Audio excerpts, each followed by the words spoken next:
Okay, ladies and gentlemen, welcome and on the interview with one and only Larry Reese from New Zealand Symphony Orchestra, principal timpanist there. Larry, thank you for accepting the invitation. As you know, it's a part of the National Recovery Plan for Culture here in Poland. And for me, it's a great opportunity to meet new people, to talk about percussion and timpani mostly.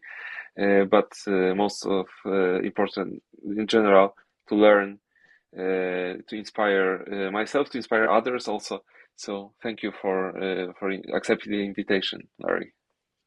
Thank you for reminding me, Bartosz. I'm very honored to be here and part of your study, and I'm really excited to meet you and all the members of our wider percussion community. So it's a very exciting project to just share ideas, learn from each other. So thank you very much for the invitation. Thank you. Okay. What's your plan for today? Well, we just had a concert last night. Okay. And then we take that to Christchurch down on the South Island tomorrow. So today is officially a day off, but I have a couple of company meetings in the orchestra offices later this morning. Okay. And then I'm actually in my practice room now, so I might come back and do a bit of practice. We've got a Bruckner symphony next week, so I'll stay on Bruckner 7. Okay. So I'll look over that. Yeah, there's always something to do because of the forward planning. For instance, I have 3 main sets of timpani that I use when we tour, depending on the repertoire. So I always have to make sure they're in the right shape, state, and good to go, and have the right covers and flight cases, and so it's this moving target of I'm playing Rachmaninoff this week on this set of drums, and we're playing Bruckner next week on a different set of drums, and I have to tell the production team which goes where, and so it's this huge matrix of planning at the beginning of every season to make sure I have the right instruments for the right repertoire. And then I have about 4 sets of auxiliary instruments, again, depending on the repertoire, that I'll try to use. And some programs I'll have multiple sets of drums on stage, just because we have them, and I love being able to have the right instrument for the right period. Okay, of course. So I have some very old, very small German hand-tuned kettle drums there. They have very flat bottoms, so I'm pretty sure they're German. And we just did the Bach Christmas Oratorio last week, so I used those very tiny things. Yes. And they just fit in some tom-tom cases. Oh, so they're so small. Okay. Very small. Sorry, even though I've lived here for so long, my small unit measuring, like centimeters, is very poor. But we also use inches for drums. Oh, okay. So we use inches. Don't worry. So these little kettle drums are 18 inches and 21 inches. Oh, it's so small. And yeah, but I get a beautiful G on the big one, on the 21. but maybe with some thick skin, maybe, yeah? Yeah, I have goat on them, yes. Yeah. Yeah, I love goat. That's probably my favorite natural skin. But so just had to use those last week. Those came back, checked them out, make sure they're safe and fine. And then used our big Dresdens last night for the Rachmaninoff. I'll use our touring Dresdens tomorrow in Christchurch. So I have a pair of Lefima Kurbelpauken from the 50s. Okay. They're probably my favorite kettle drums, Kurbelpauken. They're just aesthetically, I find them very beautiful, as a machine. And they pretty much can span the whole of the 19th century in terms of their size and the repertoire. And I have an additional 31-inch kettle that was an Anheuser cable drum that Cloyd Duff from Cleveland used to have. Okay. And I changed the cable to a chain mechanism, and I have Calfo on that, and the 2 Kurbelpauken have Calfos as well. So those 3 instruments, 31, 26, 24, I try to use a lot for 19th century repertoire. Between 1800 and 1870. Okay. So Brahms, Schumann, Schubert, that sort of repertoire. Yeah. Also pieces maybe And with smaller orchestra. Yeah. exactly, yeah. And then I have a couple. I personally own 8 pairs of antique kettle drums. Oh. Um, I have 2 pairs of Hawks and Sons from the UK, Mm-hmm. a pair of Potters from London, a pair of Ludwigs from about 1900, uh, and another pair of American drums called Nooks and Nikolai. They were made in Boston about 1910. I'm Okay. in the middle of converting those. They're hand tuned, but I'm putting a chain tuning mechanism on them just for like gigging. Okay. But To use them more Noakes and Nikolai frequently. was Yeah, Noakes and Nikolai was famous in America for making quite a lot of the field drums and bass drums during the Civil War in Mm-hmm. America in the Okay. 1860s. So it's no longer in business, but there's a lot of history around that period of drum making in the Northeast of America. Mm-hmm. Okay. What else do I have? And I have some very tiny tenor pauka from Sonor. Very tiny, 14 and 16-inch for the Mio creation of the world. Because Mm-hmm. they have treble clef D and treble clef F sharp. Oh. Uh, so these are very small, proper timpani instead of rototoms. I hate the Mm-hmm. sound of rototoms as substitute timpani.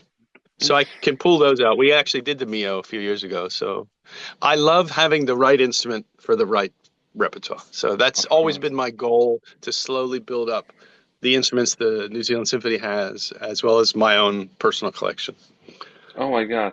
It's great that you have this possibility and Yes, all the I'm very different lucky. instruments.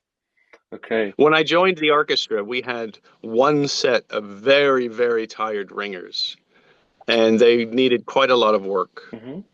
So one of the conditions of me taking the job was that we could get some new instruments. So we sold the ringers. I'm now sorry I did that, but anyway.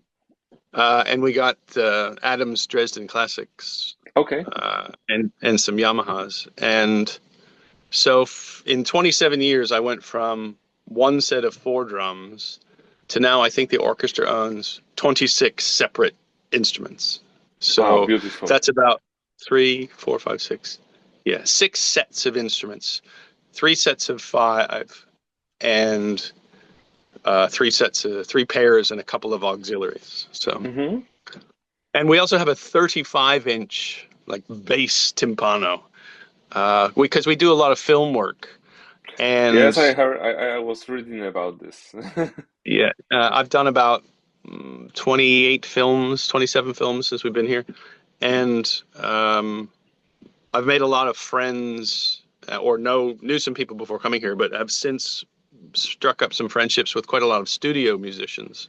And Mm-hmm. they've been really helpful in sharing their experiences about how to play timpani in a studio environment, because it is very different. And one of the things I learned was, and also from the engineers that we work with here and the Mm-hmm. visiting orchestrators and conductors, it's about pitch separation for timpani. So I have lots of low drums. We've got, when I do a film, I'll have 3 32s, a 35, a 31, and a 29 just on the left side of my set. To cover the bass range. Yeah, it's just to get all kinds of. So the engineers don't want to hear any risk of a gliss if you're pedaling a bass line. So I just have lots of low drums. Mm-hmm. And the trick with that, what gets tricky is remembering what pitch is where. Like, where's the Yeah. G? Where's the C? Where's the B? And that 35-inch drum goes down to G2. Oh, So, I mean, that's very quiet. But the C and the D that are at the normal bottom of the range of a normal large timpani yes. are right in the middle of that range. So I can actually play fortissimo on that C, that With two lines proper below the good bass clef. sound, of course. Yeah, huge Yeah. sound. And all the engineers and the conductors who come, or the composers, they go, "Oh my God, that's like it's the only one in the Southern Hemisphere." I know there's a couple in LA and there's a couple in one in London, and I'm pretty sure uh, Alexander Zetsky in Hamburg has one. Okay. So there's a few around, but it's just a glorious instrument to be able to play that big and rich at that low, really low register. Oh my gosh, of course, especially film music, where they Yeah. love the low C note, and Yes. every Yes. time it's like, sorry Yeah. about the Yeah. sound. It's awful Yeah. on most of the drums, and especially most of the plastic skins, like on the in this range, are Yeah. like shaking so much. So floppy. Yeah. Yeah.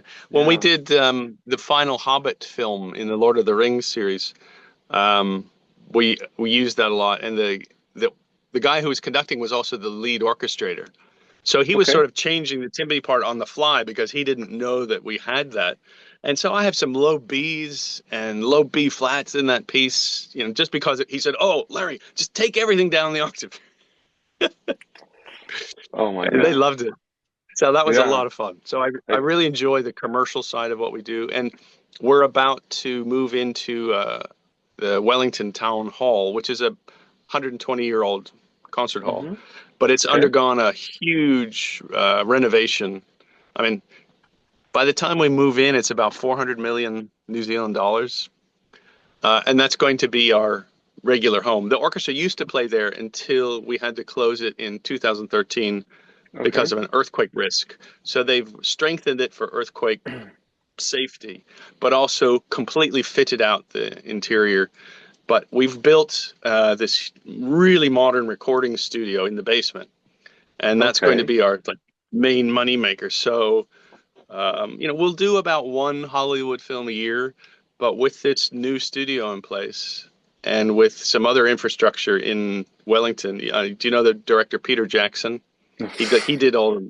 Yeah. Of course. So he has a post-production facility in a different part of Wellington that it's like world class, and that's where all our post-production work happens. So we'll have a Okay. direct pipeline from our studio and in this amazing concert hall to his post-production facility. And so when we did the last film we did was Minecraft last year, Okay. and for a period of time we were recording in real time with the orchestra in Wellington and the studio execs in Hollywood were online and the arrangers in London were online. So for 4 hours a day, all three cities could be working hmm together because of this technology. And we could do so when we're recording, London's asleep. And then they listen to what we do while we're sleeping and they make adjustments. And we wake up and we have all these new changes to make. So it's a Oh my really God. efficient 24-hour process that Okay. the technology allows. So all So that that's investment, so yeah, much will fun. pay. It will pay for itself. Well, that's our hope. Because we're Yeah. government funded, hmm we still don't get enough of a government grant to do the things that they task us with. So we have to find extra sponsorship or donations or other income like the commercial activity. hmm So the recording studio is a real necessity just to allow us to do our regular activity, but also it eases the burden on, oh shit, we're going to have a deficit this year. We need to find another $2 million sort of thing. Oh. But a film, I mean, sometimes a film will bring in half a million US dollars or more, depending on the project. So hmm that eases a lot of our financial worries. If we just got one or two big films a year, we just recorded a film last week, but it was a local New Zealand production. But still, that was 3 days in the studio, Yeah. and that the visibility helps. And the more we do it, the better we get at it. Of Normally, in course. a 3-hour session, we can do between 12 and 18 minutes of usable music. So that's pretty efficient. Of course. Yeah. Anyway, My we're gosh. getting way off topic of your period No, no, performance no, no, no. inquiry. Like, all these questions that I send you were just possibilities. Like, you already Sure. covered half of them with the instruments you feel connected to, or or other parts. So like, it goes extremely well. I'm Oh, good, good. I'm happy with this. I'm happy with this. Don't worry. I have I don't know if it may be just for your own interest, but I have quite a lot of photos of all the instruments over the years. I'll try to put together a little file of the Ah, yeah. unique separate instruments, so you get an idea of some of the weird and wonderful things I'm lucky enough to play here. Okay, yeah, it would be amazing. Okay, great, great. This the things that you're talking about, the film music, etc. It's like I love it so much because one of my first professional gigs as a freelancer, uh, as a percussionist first, of course, was Film Music Festival in Krakow. So Nice. Wow. my first okay, my first gig totally was water music and fireworks by Handel.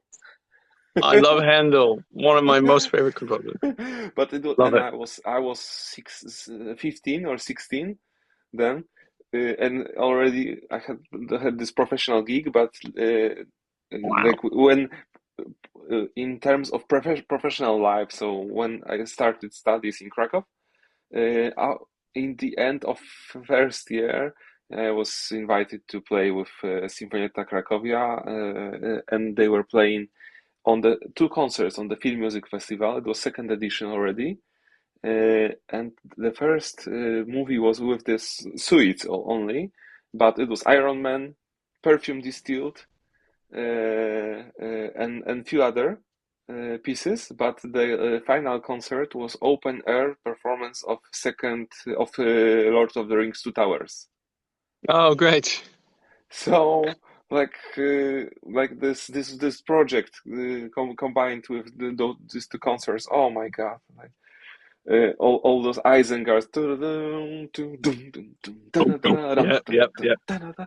Yes, and great Switzerland conductor Ludwig Vicky directed Oh, those. I recognize the name. I've never worked Yeah, with it. Yeah, yeah. so it was incredible because he knew that Frodo is waving one, two, three times, and he knew the score so perfectly. It was a live performance of the Yes, movie, yes. whole movie. So Yeah. it's from that moment, it's just love. And now I will cut all those nice things. It's not No, no, no, no. It's it's really interesting. not interesting. I love how all of us get our start. It's always so Yeah, unique and interesting. I yeah. mean, So for me, it's very similar. yeah, I was 5, and my next door neighbor was in like the local community concert band, okay, wind band, and he played the bass drum and cymbal attachment. okay. And our my parents and my neighbors were great friends because they were neighbors. And one day the neighbor said, would Larry like to learn the side drum?" And so I Mm-hmm. would go over to his basement and play on a one of those angled rubber pads, and I'd Mm-hmm. learned rudiments when I was 6 or 7 years old, and Okay. um, spent a couple of years with him. And then at my primary school, the we had a really good music department for a primary school in the 70s in America. And one of the other music teachers was a trained percussionist. And so I started taking lessons with him. And but my parents grew up in the Depression, and they were huge jazz and big band enthusiasts. So but that was my first love, just Benny Goodman and the Dorsey Brothers and Okay. Woody Herman and all these great big bands. And so I would play along to albums, my parents' albums on the drum kit. I had a sort of a Frankenstein drum kit. It was Mm-hmm. a Premier snare drum and a no-name tom tom and another brand floor tom and another brand bass drum and some shitty cymbals and a Mm-hmm. pedal that didn't quite work, but it was a drum kit and I loved it. Um, and so I just loved playing jazz. And I carried on with some percussion lessons when I got to middle school with this music instructor, percussionist at my school. Yeah. And I was so fortunate to have this young, freshly minted graduate from a university in percussion as a preteen and teenager. But I was still mostly snare drum and drum kit.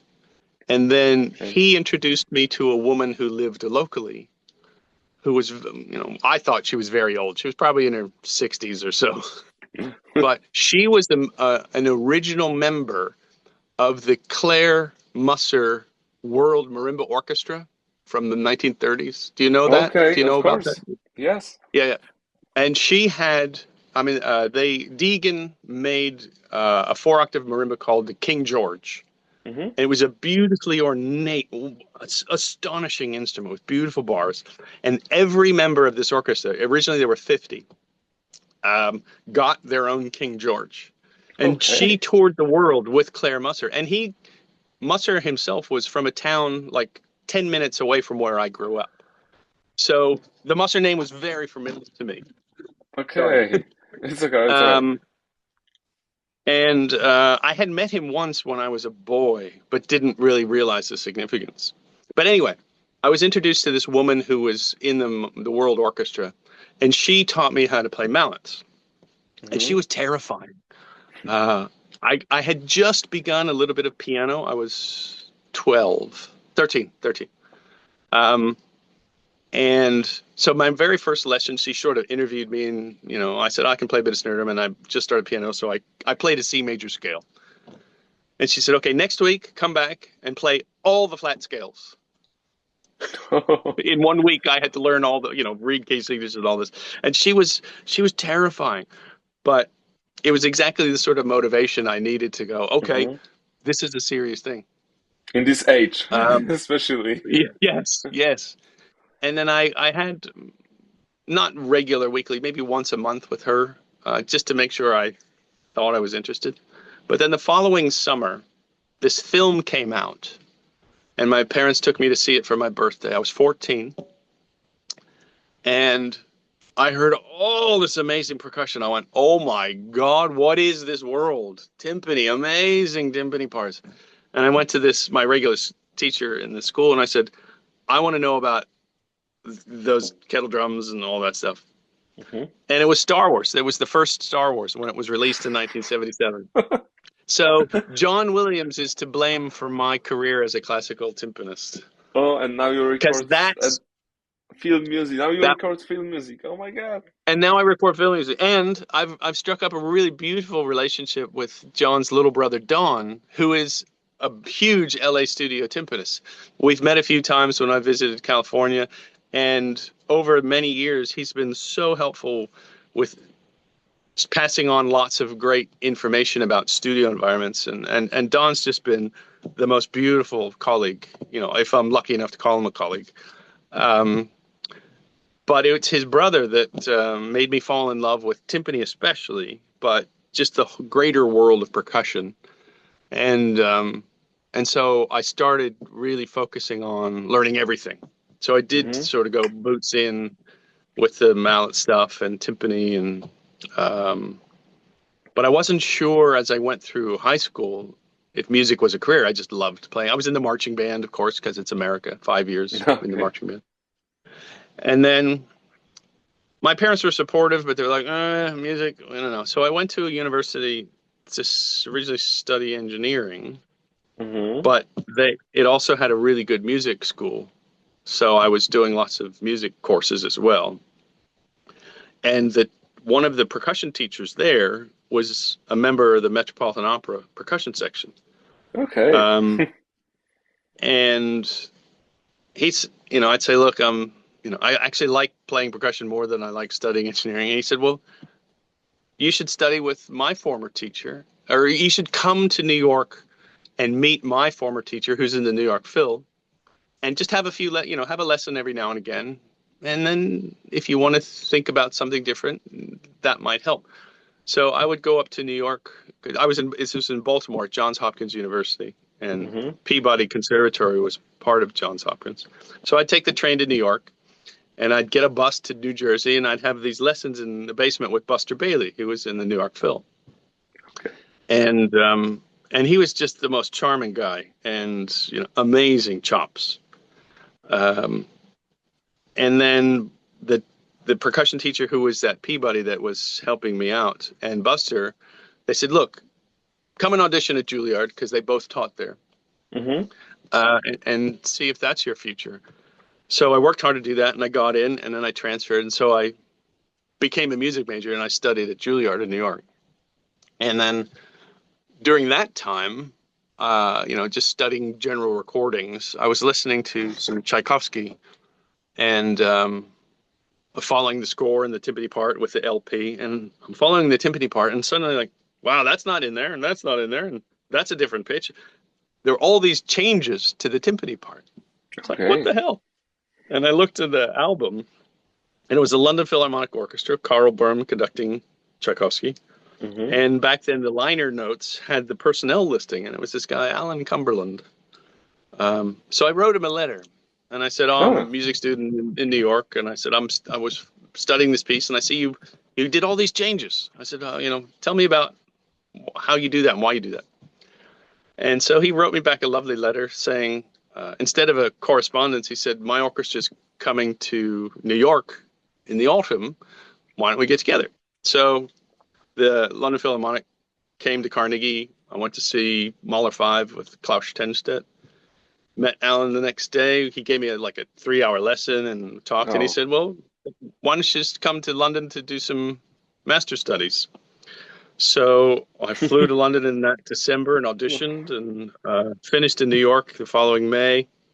Went to London in August. Went to the Royal College of Music for 2 years. Stayed on and worked in London for a few years, and came back to the States. Freelance for 10 years. Took auditions. Got close. Was in some regional orchestras.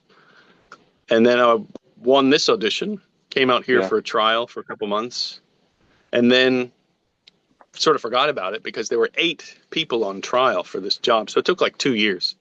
A lot. And then meanwhile, we had our first child, and then they faxed me and said, "Oh, we'd like to offer you the position." And I said, "Well, I can't come for another few months because my wife's about to give birth." And then I said, "Look, I'll give it a try for 3 years to see if we want to move that far away." My wife is English. I'm from the Mm-hmm. States, and our family is not in the South Pacific. Yeah. So we came here, and my wife loved it because it was very similar to England, and it was a good orchestra with lots of variety, and every week was a different show in a different city, and lots of repertoire, and lots of recording. We've done like 75 CDs since I've been in the orchestra, just cranking out music. We had a limitation in our contract for the maximum number of recording days at like Mm-hmm. 46 a year, because we were doing so much recordings. It was sort of taking people's focus away from the normal concerts that we're owed to the public. Yeah. So we decided to stay because the lifestyle was nice, and the professional challenges were very, very varied. I can't think of a city-based orchestra, if it isn't one of the huge, the world famous ones, that has this kind of variety. Films, recordings, travel, touring. We've been to Australia a couple times, China a few times, Japan a few times, Europe a few times.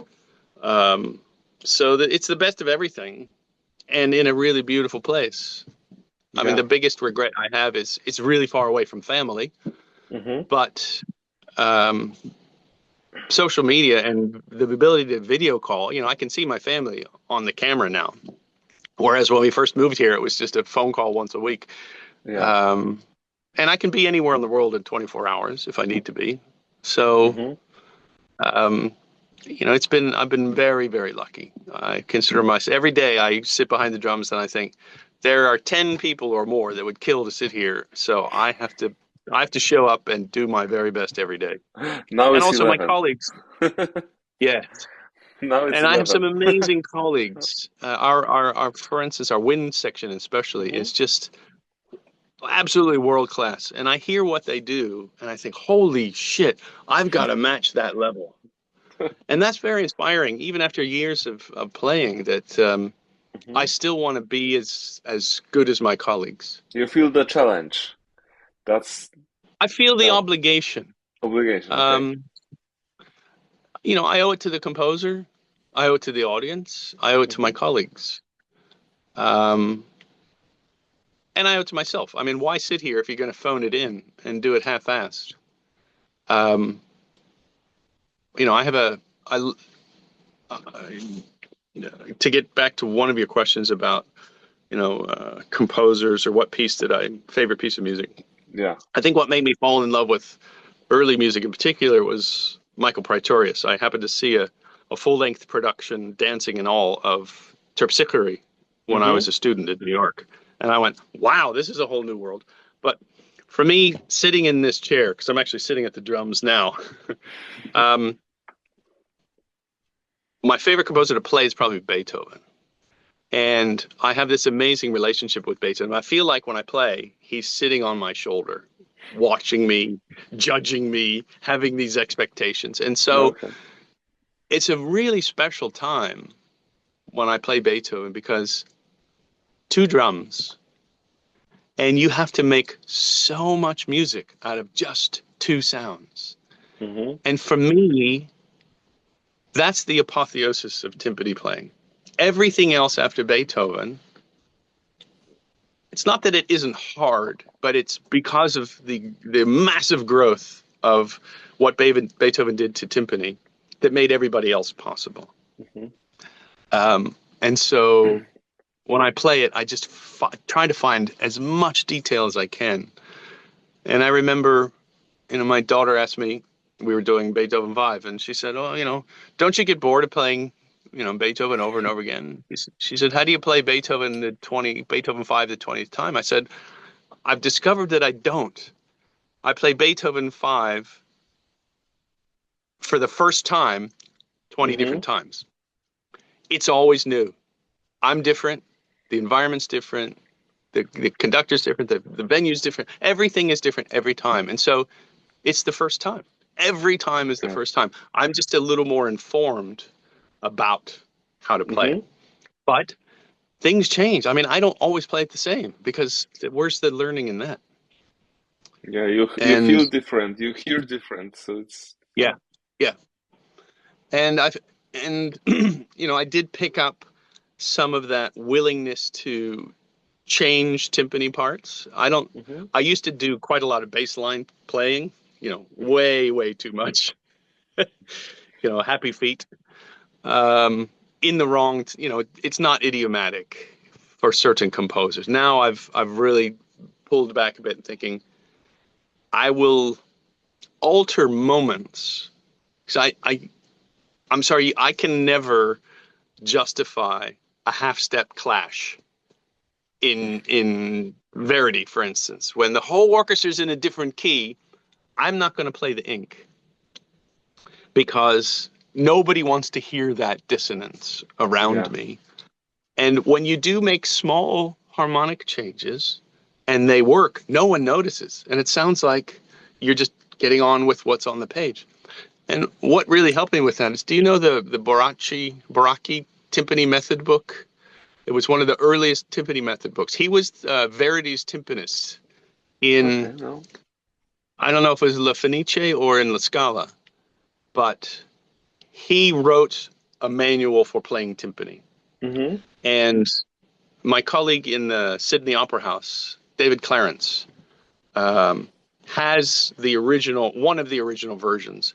And he, with the help of the language staff in the opera company who tutor singers with different languages, he translated it, as well as there was an American percussionist in La Scala in the 70s and 80s, I want to say Mike Baker. Anyway, he was a big scholar with Italian percussion music, or just translating lots of texts. And he also did some other translations of percussion method books.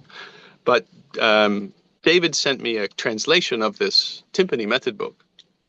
And Baracchi is quoted in having conversations with Verdi about these parts being, oh my God, they're terrible. I'm in the wrong key. What do I do, maestro? And Verdi told this guy that Verdi himself wrote for the least common denominator of musician out in the middle of nowhere in some like southern Italian opera house. If they had a timpanist, great. If he had drums, even better. And if it was just high and low, that would be fine.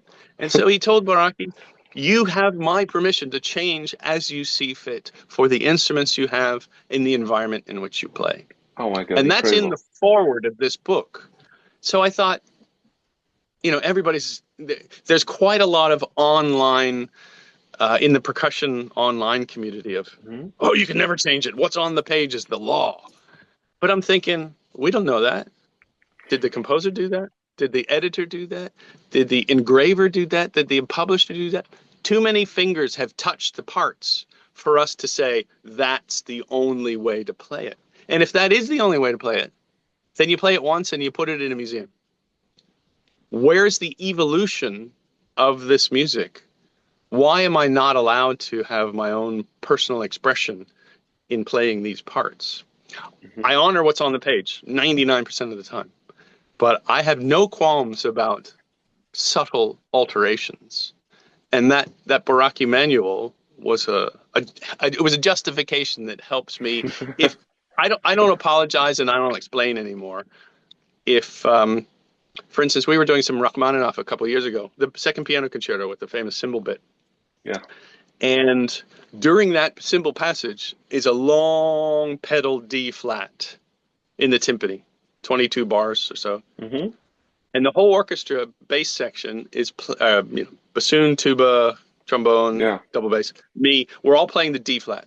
The final two bars of that passage move to a B flat, move to G. It's this G minor diminished.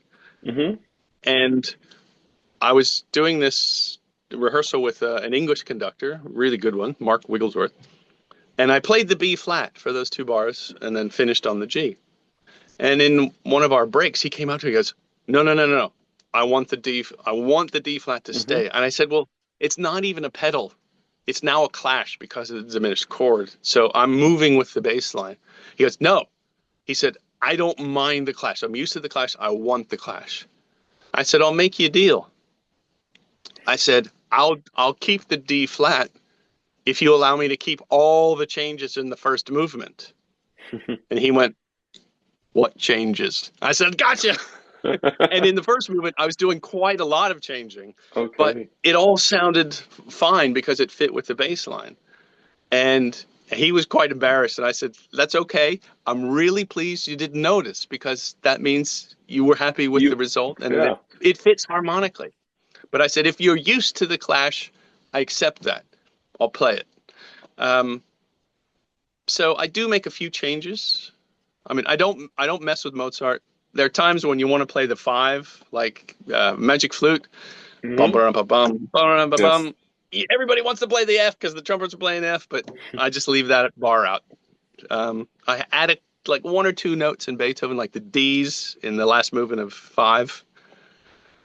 I play the low F in 9 when the chorus resolves from A major to F major. Hmm. Um, but anyway, I do like to tweak timpani parts again because they're a living thing for me. They're not static. Again, because it's a brand new performance every time we look at any of this repertoire. So why should it be chained to the past? Because every other instrument has evolved technically, mechanically, the virtuosity of the players to advance the music and advance the instrument and its Yeah. capabilities. So I'm not going to be stuck in, I can only play 5 and 1 for 150 years. Nope. It has to be living for me. Okay. Okay. I totally understand. That's what I love in historical timpani playing because you are allowed and you are supposed to make this music alive, to Yeah. add Yeah. something, to color it a bit maybe. So that's a beautiful thing. It's alive all the Yeah. time, and Do you you know make the, and you put the life into this. absolutely. Do you know the historian Edmund Bowles? Yes. I was he um, his son is married to a conductor we've had out a few times, and I got to meet him. And as a result, I learned that Edmund lives very near where my sister lives in America. And so one year we were visiting for Christmas, and I wrote to Dr. Bowles and I said, blah, blah, blah.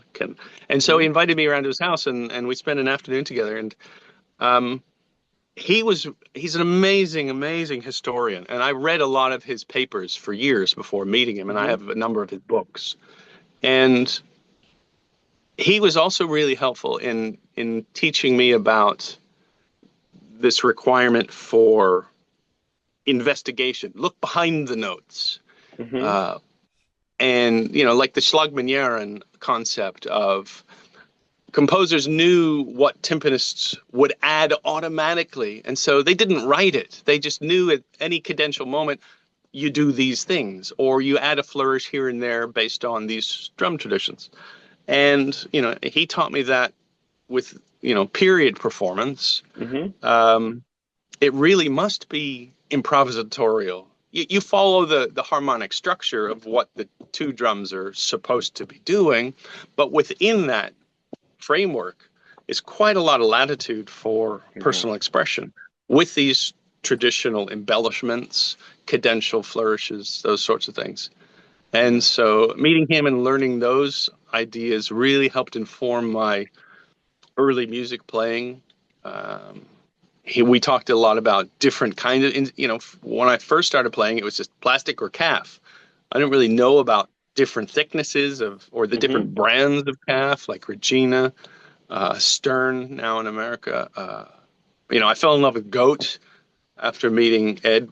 And so there's so much living things going on in really old music. One of the early music ensembles I play in here in Wellington specializes in restoration music from 1650 onwards, mostly English, like Locke and Purcell.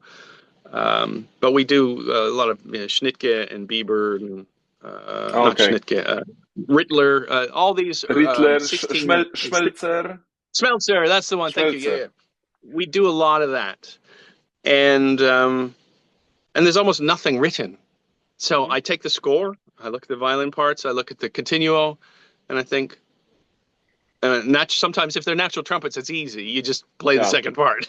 Yeah. But I'm free to compose these parts for this very old music. And I mean, not to the same level as someone like Matteo, who's always just creating the most beautiful percussion accompaniment to his recordings. Oh my God, what an amazing musician he is.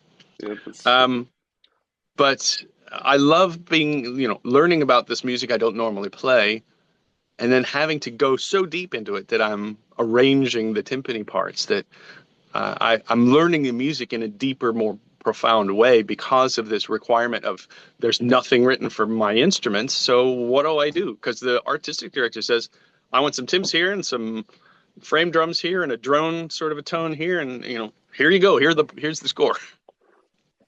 So that's a whole new, really interesting level of learning and discovery that, after sitting in this seat for 40 years, well, in my, overall playing as percussionist and timpanist, not just in the NZSO, but there's so much new to discover. Like, you're never bored. I'm so, I look at next season and I get really excited of just my day job. And then these two early music groups I play in, there's a whole different side and kind and quality of learning and discovery that's just, and then meeting people like you and the wider community and this huge enthusiasm about early music and historically informed performance. I think, one of your questions is I don't think it should be a separate specialization. I think in the course of learning about our whole family, all the percussion instruments, timpani, this should be part of a curriculum, because nobody knows much about the guilds because it was never written down. But there is so much for timpani, especially, that if you don't know that period and know those practices, you're not fully honoring what the composers were asking of you. And so I think historical performance must be part of any percussion training. And where I teach at the university here in Wellington, I do incorporate historic performance practice throughout all 3 years of the curriculum.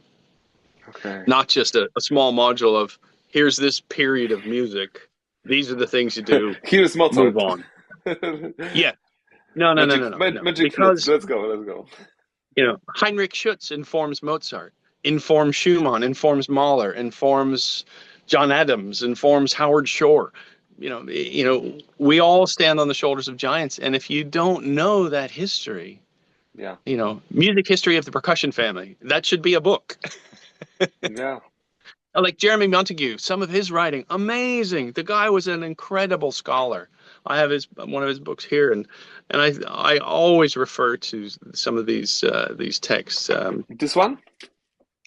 That's the one. I have that on my shelf right there.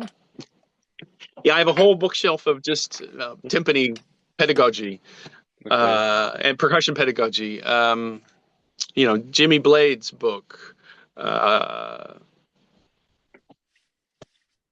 Who else? I actually have an autograph. There was a famous New Zealand composer who did some study in England in the 50s. And he met Blades. And I have a first edition copy of the History of Percussion with both of their signatures in it. Douglas Lilburn is the New Zealand composer, and Jimmy Blades.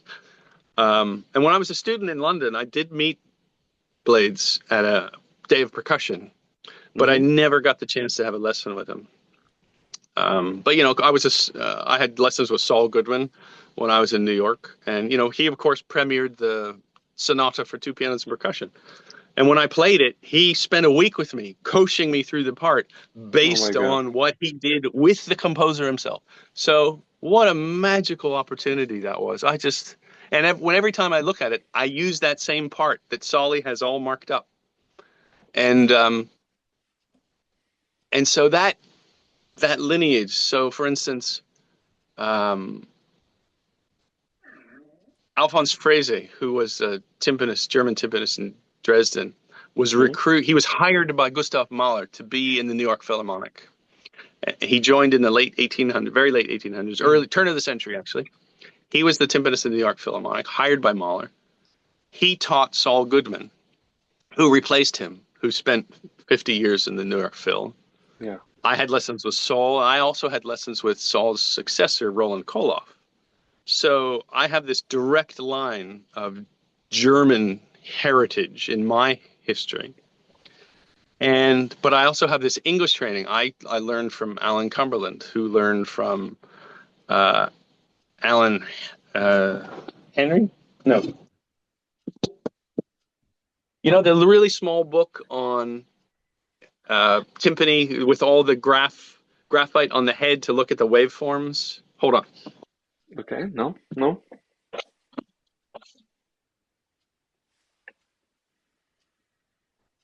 Oh, where is it? I'll take a photo and I'll send it to you. Okay, please. Anyway, so I also have this English tradition as part of who I am. And so in many ways, that was very different from my New York training, which was Germanic. And, the English system sort of grew outside of the rest of Europe. And I feel that those two influences allow me a wider palette of interpretation. I look at a piece of music and I think, I'm playing German music on Dresden-style instruments. Mm-hmm. What's the best way to execute an appropriate sound? Okay. When I play Elgar, I think, okay, I'm playing on Yamahas, oversized Yamahas. What's the best way to honor this English tradition of timpani playing? And both of those streams inform my playing on a regular basis. And I feel quite fortunate that I have lots of ideas to call on. And then, of course, over the course of my own playing and developing my own sound based on my instruments and my orchestra and my halls, I can just think of for myself about how do I want to play this particular piece of music. So I think my point is the history and lineage of where we come from is critical to how we develop as a player, and understanding the history of not only the music and the composers of that arc of time, but also the players like Gustav Manker, great cellist, but an amazing accompanist in chamber music. He was Beethoven's cellist, but he was such a great, you know, Manker, don't you? Yes, yes, I heard that name. Yeah. Okay. And it was the fifth piano concerto, the third symphony, the seventh symphony that Manker probably premiered. He must have been an amazing timpanist because those are amazing parts for 1803, 1807, 1827. If you don't know about that guy and his relationship with Beethoven, how can you honor the part really well?